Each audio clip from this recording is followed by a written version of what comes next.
Hi there everyone, how you doing? It's Jeff C. It is Saturday, August the 2nd. I hope you're all doing well.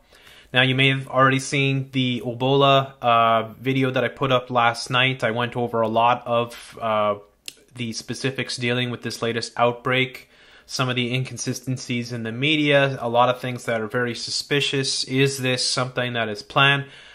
Well, I have a really big video here to do today. I've gathered a lot of information. I'm going to take a really solid look at what's going on. Could this have been something that is orchestrated by the New World Order as a depopulation method? Is it something that they have actually created? Have they actually taken the strain of Ebola and, you know, engineered it in order for it to become airborne and even more deadly? We're going to take a look at a lot of the evidence that is out there to suggest that there is some sort of plot dealing with this Ebola outbreak. First place to start off, of course, is with the corporate media, and CNN here showing the very first American ever to be transported to the United States infected with the Ebola virus. This is in a airport in Georgia, Atlanta. And they're going to take him to a special medical facility in which they have an isolation tent they're going to stick him in and hopefully be able to help him.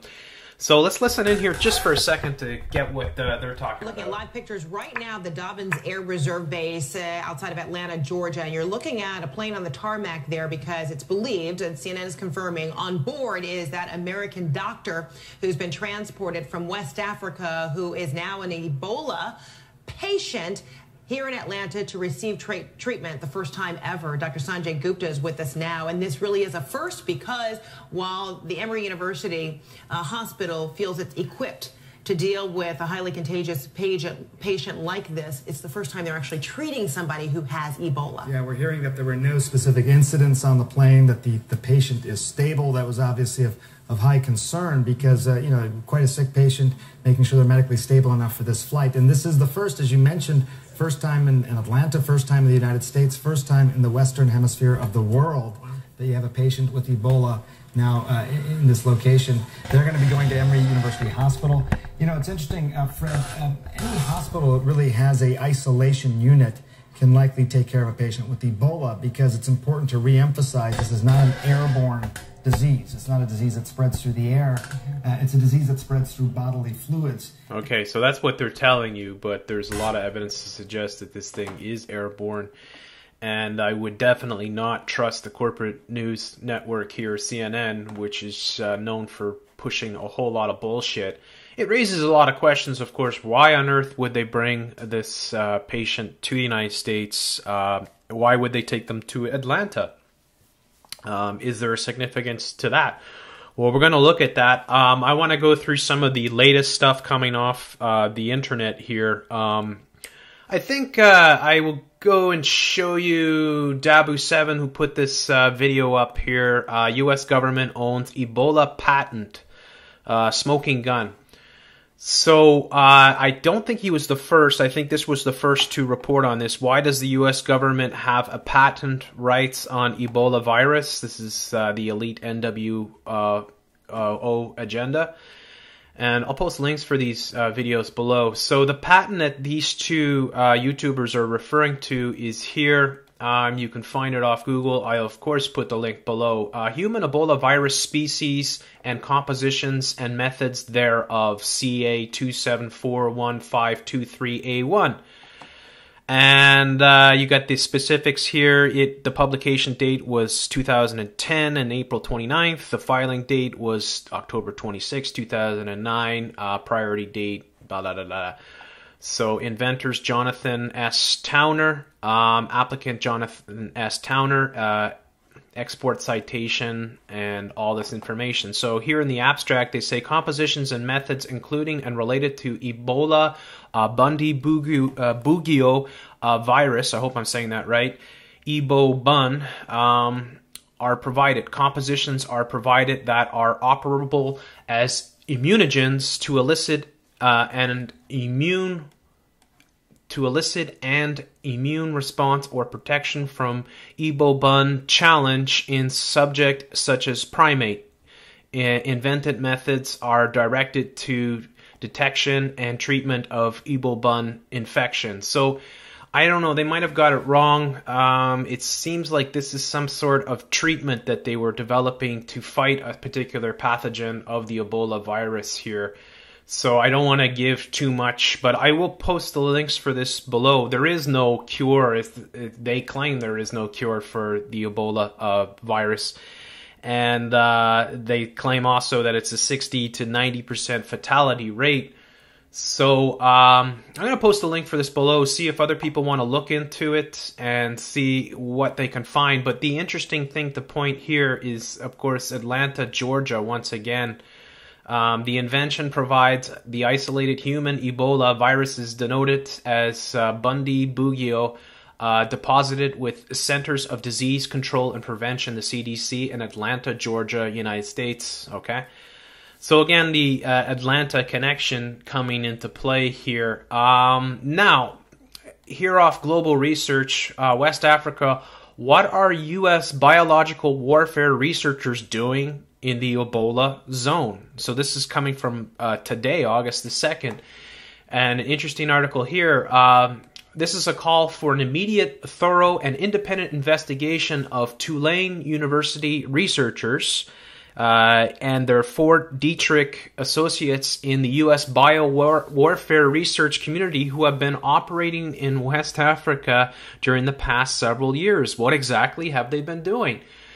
Exactly what diagnostic tests have they been performing on citizens of the Sierra Leone? It's really crazy. I mean, you can understand why disease prevention people would be there, but why would the biowarfare research community be doing there? Right?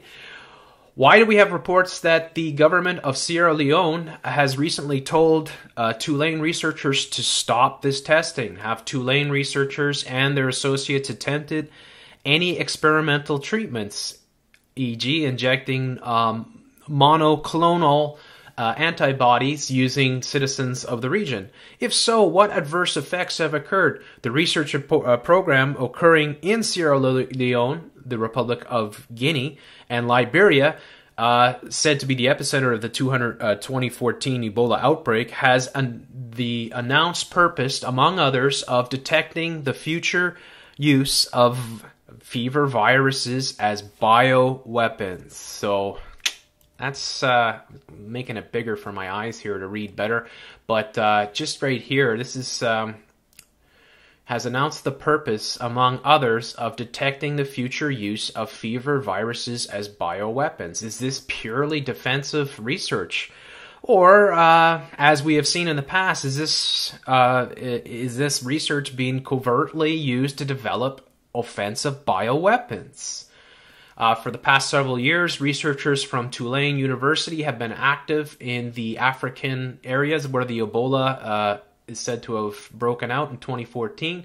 These researchers are working with other institutions, one of which is USAMRID, the U.S. Army Medical Research Institution or Institute of Infectious Disease, a well-known center for biowar research located at Fort Detrick, Maryland. In Sierra Leone, the Tulane group has been researching the new diagnostic test for hemorrhagic fevers. So, yeah, I'm going to leave the links for this article below. They talk about the research grants. Here's over $7 million grant from the National Institute of Health to fund and the continued development of detection kits for Lassa viral hemorrhagic fever.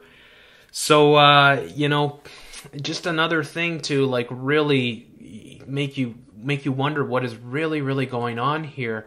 Also, coming from yesterday, there was a massive emergency drill in New York City. The New York, this is off of myfoxy.com here, and the New York City Department of Health conducted a massive emergency preparedness drill at 30 facilities across the city on Friday. 30. They tested the delivery of emergency medications in the event of a biological attack, such as anthrax or other large-scale public health emergency in the city.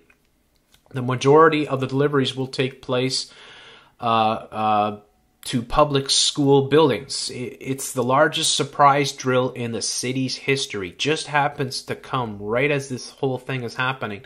The drill was scheduled to take place from approximately 6:30 a.m. till 3 p.m.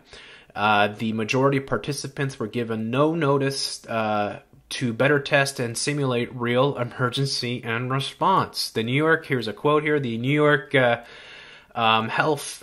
New York City Health Department is responsible for developing and executing plans for the mass dispensing of life-saving medicine in response to public health emergencies, says Dr. Osiris Barbeau, First Deputy Commissioner of the Health Department. This exercise demonstrates our commitment to ensuring that we have the capability and resources to protect the health and safety of all New Yorkers in times of crisis. You know, they care so much about you, right? The city warns that supply trucks would be escorted by the NYPD and other enforcement vehicles across the city.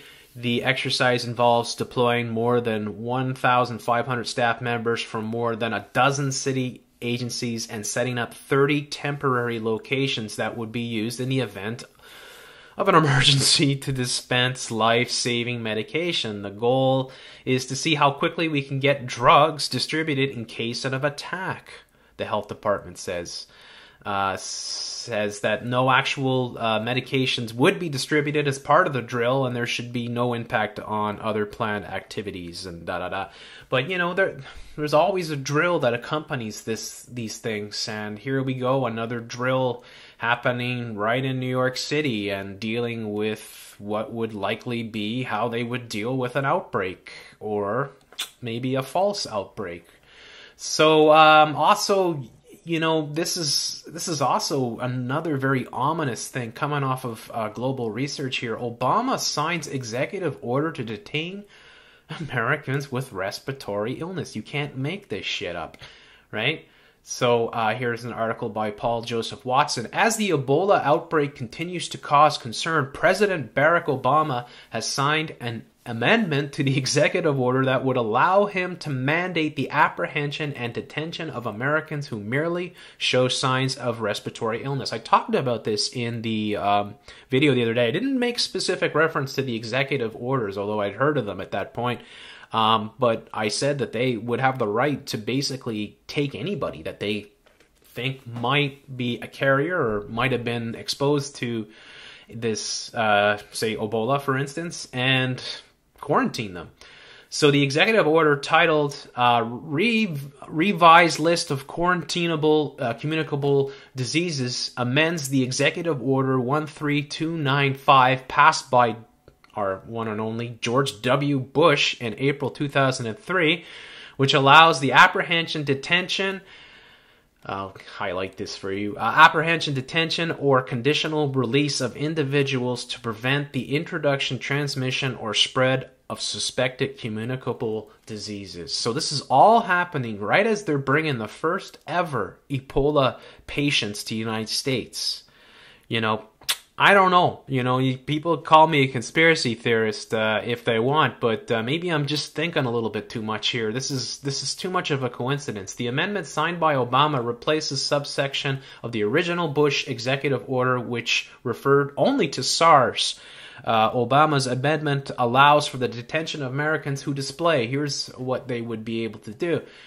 People that display severe acute respiratory symptoms, which are the diseases that are associated with fever and the signs and symptoms of pneumonia and other respiratory illness, are capable of being transmitted from person to person and that are causing or have the potential to cause a pandemic or upon infection are highly likely to cause mortality or serious morbidity if not properly controlled. So, although Ebola was listed on the original executive order signed by Bush, Obama's amendment ensures that Americans who merely show signs of respiratory illness, with the exception of influenza, can be forcibly detained by medical authorities. And how would they know? I mean, if it's just the flu, you're having respiratory illness, all of a sudden, nope, we're locking you up. So, it's another thing to talk about it. As we highlighted earlier this week, the Centers of Disease Control and Prevention has measures in place for dealing with an outbreak of a communicable disease, which allow for the quarantine of well persons who do not show signs or symptoms of the disease. That's what I was mentioning already before. So now he's gone and just amended this bill here, this executive order, in order to specifically target those who might be in contact with Ebola. So it's a lot of crazy coincidences that just happen to be happening all at the same time, right as the first patients in the history of the United States are being brought in with infected by the Ebola virus. And there's not one, there's two, and there might be more, considering, the way they do these things. It's something else. So, as I was saying before, Atlanta is where they've been taking the Emory University Hospital, where they have this so-called, isolation tent or whatever that they've set up in order to prevent this. Now, Atlanta is an interesting choice because here, this is off InfoWars, Atlanta Mayor Reed to participate in annual Bildberberg meeting. So the mayor of Atlanta, Mayor Kasim Reed, is among nearly 150 people that were invited to attend the 62nd annual Bildberberg conference being held in Copenhagen. So this, of course, happened earlier in the spring, and so this guy was there, the mayor of Atlanta. Another connection, of course, conspiracy theorists, those damn dastardly conspiracy theorists would know that Atlanta, Georgia is the home, at least, of the Georgia Guidestones, which call for a significant reduction in the population of the planet. In fact, I think they call for a perpetual 500 million and no more. So, just another coincidence, I don't know the date, if there's a lot of people have gone through the date talking about the significance of it. Of course, in popular culture, it's The Walking Dead is set in Atlanta. And this is where the outbreak, if I'm not mistaken, I can't remember exactly, but I believe the outbreak begins in Atlanta, right? And, you know how they like to code these things, right? Why would it be Atlanta? The Walking Dead I made reference to the other day as, might become reality if the Ebola outbreak became airborne and all of a sudden was everywhere. I mean, civilization would halt. It really would. I mean, we may not have zombies wandering around, but we would have lawlessness, we would have martial law, of course, we'd have all kinds of craziness going on if there was a real outbreak. So, it's just another coincidence to put to the whole thing. Now, as well, this is off USA Prepares, Ebola outbreak connected to Bill and Melinda Gates Foundation and George Soros.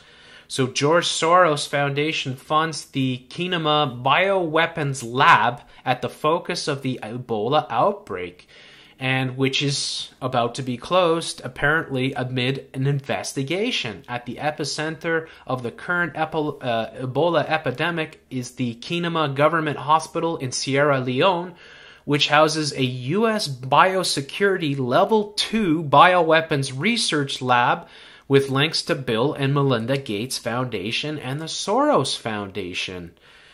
Right? So the Telegraph buries a key aspect of the story, the evidence that a U.S. bioweapons lab in Sierra Leone with links to Soros and Bill and Melinda Gates is likely the origin of the current Ebola outbreak, right? So no, I won't use that source for news, but you know, it's crazy stuff. There's a lot of shit going on. I watched Monograph's video last night. He did a really good video. I'll leave the links for this below.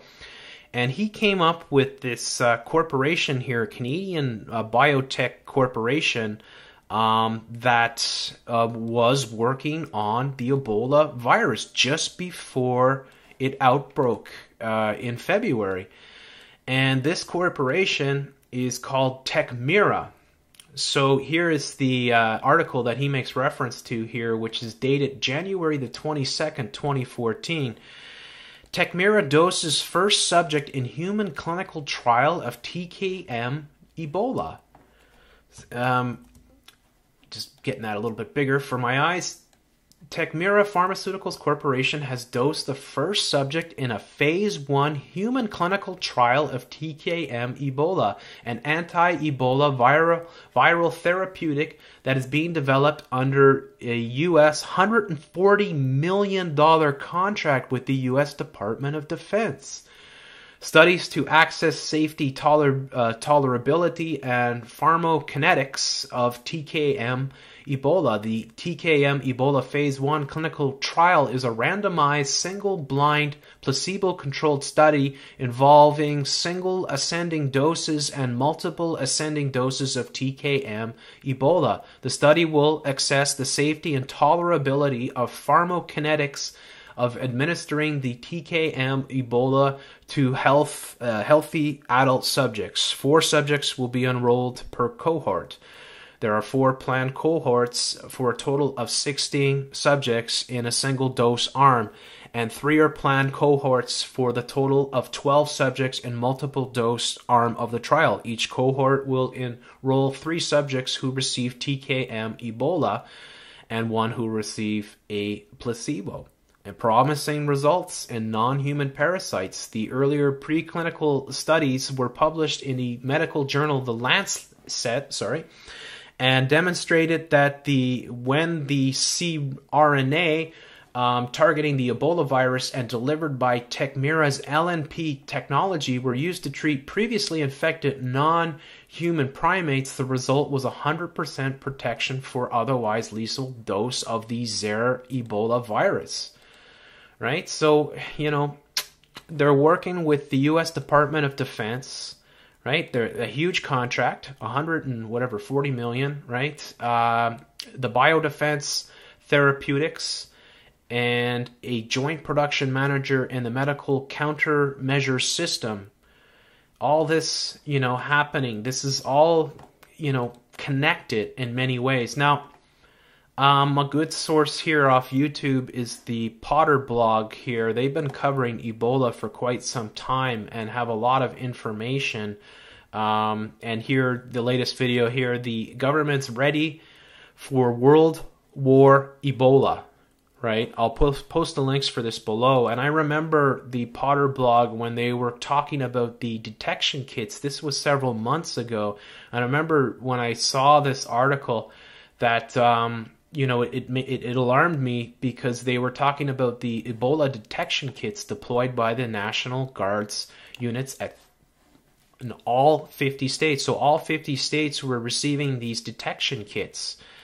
And this is before Ebola was really huge in the news. I mean, it was in the news for sure, but it, you know, like it's you know, it just seems like this has been planned out for quite some time.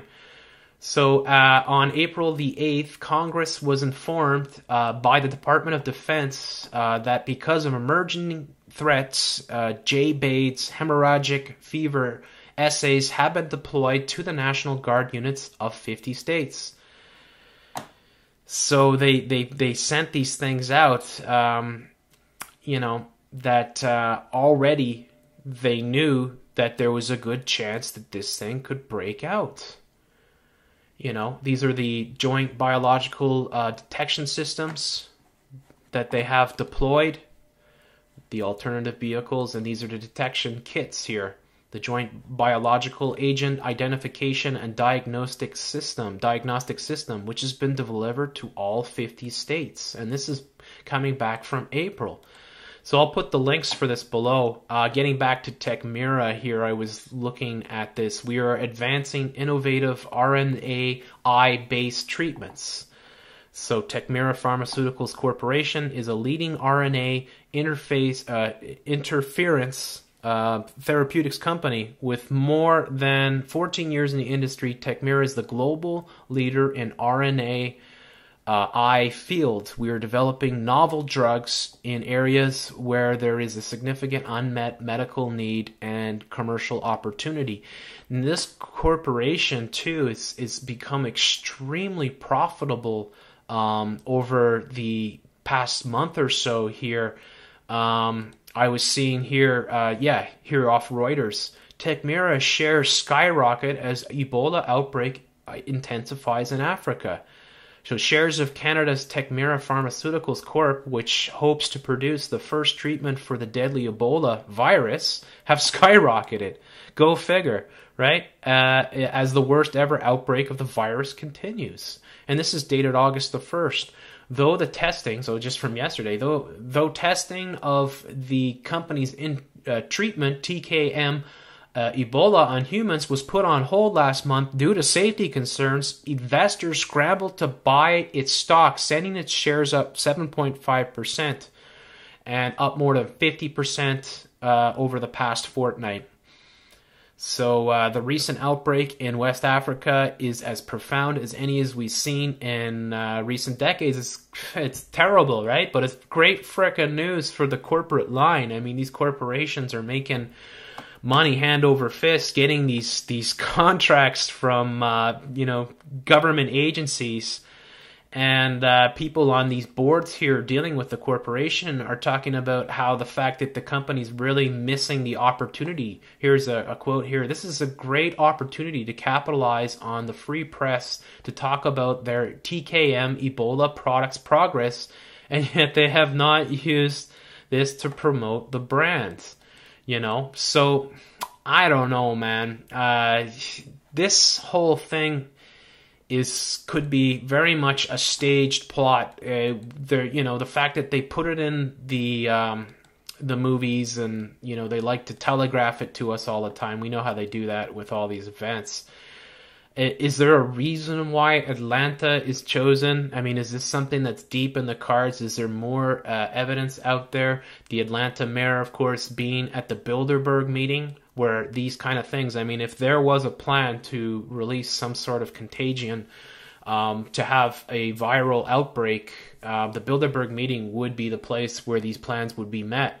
And of course, having the mayor of the city in which the outbreak would be initially launched would be a huge piece to the whole thing, setting it all up. So anyways, I just wanted to put all this information together and hope other people take it and run with it as well. Trying to get to the bottom of this whole thing. It looks like it's quite serious, and the American government has been watching this obviously for quite some time and have had many plans in motion. All this seems to be gaining traction and speed over the past week. We have seen all these things. I mean, Obama signed the executive order. Now the 2 patients coming over, that the first in the history. I mean, why on earth would you risk bringing people over that were infected to the United States? How do we ensure the public? I mean, wouldn't it be perfect for them just to have it accidentally get out? Maybe there'd be some sort of attack on the facility. Who knows, right? But we should be very cautious about what's going on, and very skeptical of what the corporate media is talking about. I want you all to partake in this discussion. Please leave your comments below.